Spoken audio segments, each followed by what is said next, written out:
நண்பர்களே, ஆயிரங்கால் பொலிமுகம் lemur beach இன்றைய நிலவரம் என்ன அப்படின்னு பார்த்தீங்கன்னா, கடல் அலைகளின் வேகம் கொஞ்சம் அதிகமாக தான் இருக்குது. கடல் அலைகளின் வேகம் அதிகமாக இருக்குது. அப்புறம் தண்ணி கொஞ்சம் ரொம்ப மேலே வருது. பார்த்தீங்கன்னா தெரியும். அலையும் கொஞ்சம் ஸ்பீடாக தான் இருக்குது. தண்ணி மேலே வருது பார்த்தீங்களா? ரொம்ப கரையை நோக்கி ஸ்பீடாக வருது. முன்னாடி ஸ்லோவாக அப்படி வந்துட்டு போகும். இப்போ ரொம்ப ஸ்பீடாக வருது. அலையை பார்த்தீங்களா?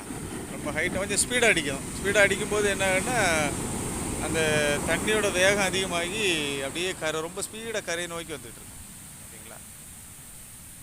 இதுதான் ரொம்ப கவனமாக நிற்கணும் அப்படின்னு சொல்கிறது. எந்த பக்கம் பார்த்தாலும் அப்படி தான். இந்த மேற்கு பக்கம் பார்த்தாலும் அந்த கடலினுடைய வேகம் அதிகமாக தான் இருக்குது இன்றைக்கி. அதனால் நண்பர்கள், பொதுமக்கள், சுற்றுலா பயணிகள் மிகவும் கவனமாக வாருங்கள். கவனமாக செல்லுங்கள். நன்றி நண்பர்களே.